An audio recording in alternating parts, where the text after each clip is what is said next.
जय श्री कृष्णा। राधे राधे। हर हर महादेव। ओम नमो भगवते वासुदेवाय नमः। जय श्रीमन नारायण। दोस्तों आइए आज हम सुनते हैं बैसाख मास महात्म कथा अध्याय 22वां अध्याय। प्रेम से बोलिए विष्णु भगवान की जय हो। बैसाख के महीने को बहुत ही पवित्र मास कहा गया है, इसीलिए इस महीने में पूजा और उपासना सबसे ज़्यादा की जाती है। मुख्य रूप से इस महीने में भगवान विष्णु, परशुराम जी और देवी की उपासना की जाती है। साल में एक बार बांके बिहारी जी महाराज के चरण दर्शन भी इसी महीने में होते हैं।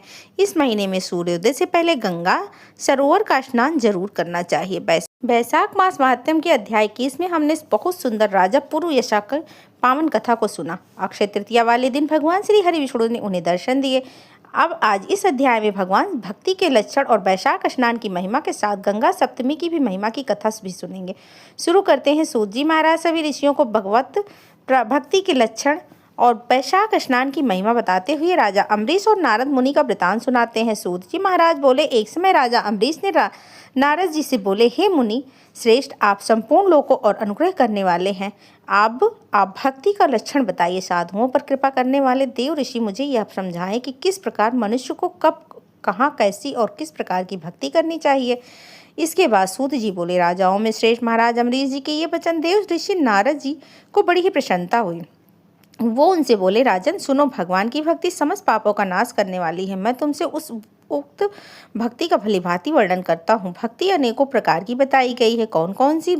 मानसिक, वाचिक, कायिक, लौकिक, वैदिक और आध्यात्मिक। ध्यान, धारणा, बुद्धि और वेदार्थ के चिंतन द्वारा जो भगवान विष्णु को प्रसन्न करने वाले भक्ति की जाती है उसे मानसिक भक्ति कहते हैं, अर्थात मन से की हुई भक्ति। दिन रात वेद मंत्रों के उच्चारण, जप तथा उपनिषद वेद आदि के पाठ जो भगवान की प्रसन्नता के लिए किए जाते हैं उनका नाम वाचिक भक्ति अर्थात मुख से की गई है। व्रत, उपवास और नियमों के पालन तथा पांचों इंद्रियों के संयम द्वारा की जाने वाली उपासना जो कि शरीर से साध्य होती है, कारण कायिक भक्ति भी होती है, मतलब शरीर से की गई। यह सब प्रकार की सिद्धियों का संपादन करने वाली भक्ति है। पाद, अर्थ, नृत्य, वादक, गीत, जागरण और पूजन आदि के द्वारा जो भगवान की सेवा की जाती है उसे लौकिक भक्ति कहते हैं। ऋग्वेद, यजुर्वेद और सामवेद की जप संहिताओं के अध्ययन आदि तथा भविष्य की आहुति, यज्ञ आदि के द्वारा की जाने वाली उपासना का नाम वैदिक भक्ति है। द्विज पुरुषों ने अमावस्या, पूर्णिमा तथा वसुप योग, जब रात और दिन बराबर हो, तुला और मेष की संक्रांति आदि के दिन जो यज्ञ करने के आदेश दिया हो वो वैदिक भक्ति का साधक है।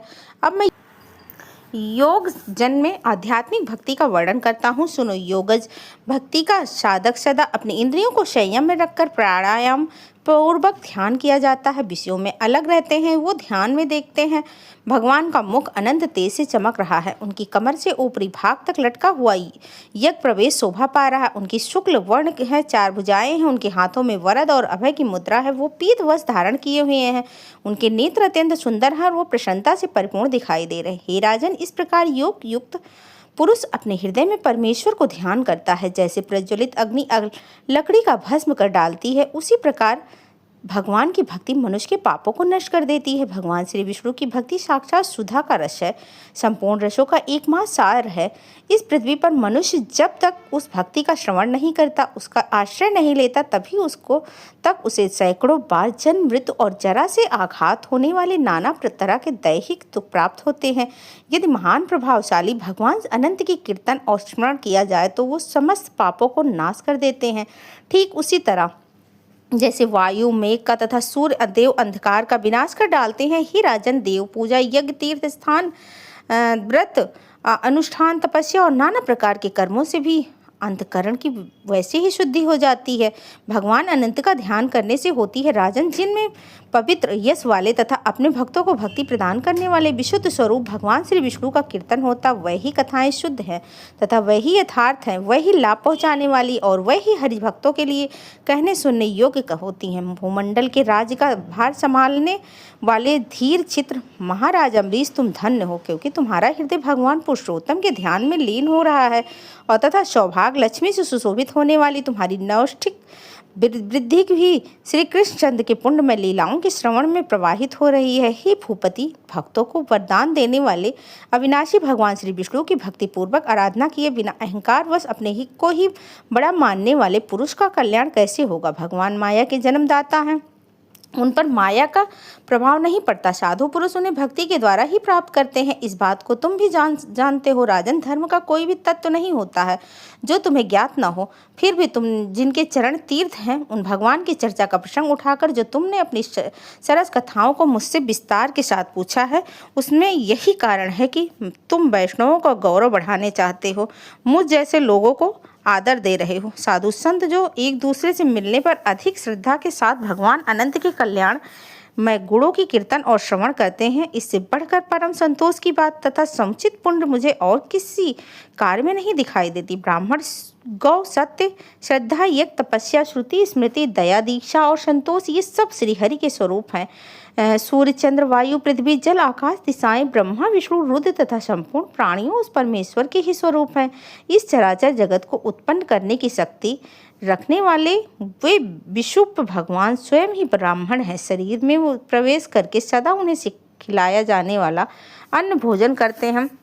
इसीलिए जिनकी चरण रेणु तीर्थ के समान है, भगवान अनंत ही हैं, जिनके आधार हैं, जो संपूर्ण प्राणियों की आत्मा तथा पुण्यमय लक्ष्मी को सर्वस्व हैं। उन ब्राह्मण का आदर पूर्वक पूजन करो। जो विद्वान ब्राह्मण को विष्णु बुद्धि से देखते हैं, वही सच्चे वैष्णव है तथा वही अपने धर्म में भली भांति स्थित माने जाते हैं। तुमने भक्ति के लक्षण सुनने की प्रार्थना की थी, सो मैंने तुम्हें सुना दिया। अब मैं गंगा स्नान करने के लिए जा रहा हूँ।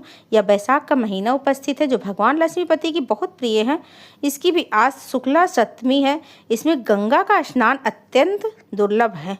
पूर्व काल में राजा जन ने बैसाख शुक्ल सप्तमी का क्रोध में अहंकार गंगा जी को ही पिला दिया था और फिर अपने दाहिने कान के छिद्रों से उन्हें बाहर निकाला था।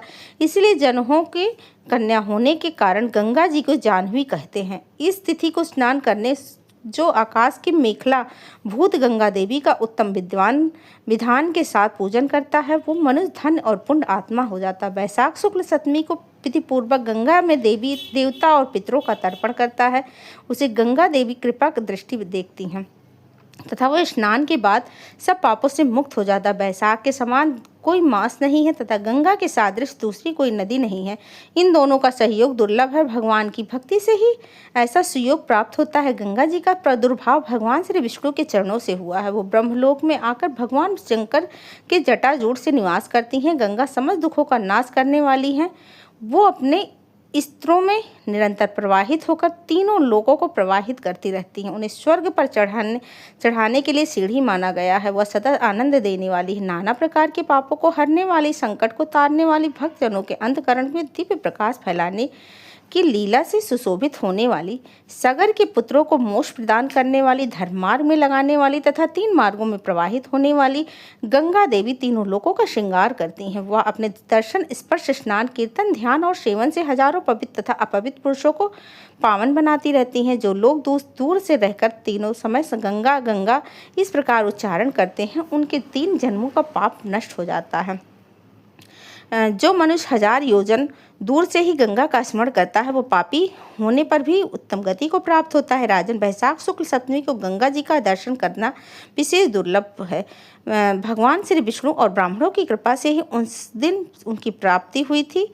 और माधव मास यानी बैसाख के समान महीना और भगवान माधव यानी विष्णु जी के समान कोई देवता नहीं है, क्योंकि पाप के समुद्र में डूबते और मनुष्यों के लिए माधवी जहाज का काम कर देती है। माधव मास में जो भक्ति पूर्वक दान, जप, हवन, स्नान आदि शुभ कार्य करते हैं, उनको 100 करोड़ गुना अधिक होता है। जिस प्रकार देवताओं में विश्वात्मा भगवान नारायण देव श्रेष्ठ हैं, जैसे जप करने योग मंत्रों में गायत्री सबसे उत्कृष्ट है, उसी प्रकार नदियों में गंगा जी का स्थान सबसे ऊंचा है। जैसे संपूर्ण स्त्रियों में पार्वती, तपने वालों में शूल, लाभों में आरोग्य लाभ, मनुष्यों में ब्राह्मण, पुण्यों में परोपकार, विद्याओं में वेद, मंत्रों में प्रणव, ध्यानों में आत्मचिंतन, तपस्याओं में सत और स्वधन पालन, शुद्धियों में उत्तम शुद्धि, दोनों में अभयदान तथा गुणों में लोकगत त्याग ही सबसे प्रधान माना गया। उसी प्रकार सब मासों में वैशाख मास अत्यंत श्रेष्ठ है।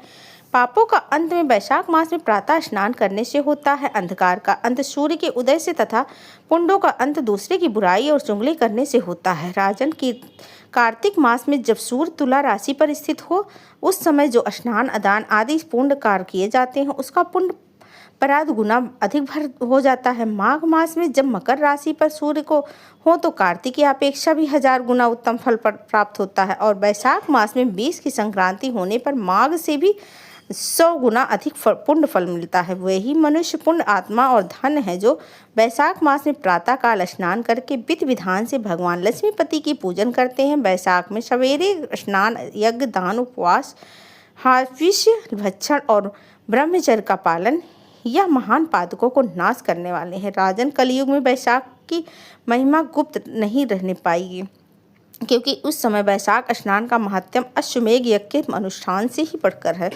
कलयुग में परम पावन अश्वमेध यज्ञ का अनुष्ठान नहीं हो सकता। उस समय वैशाख मास की स्नान ही अश्वमेध यज्ञ के समान फलदायी होगा।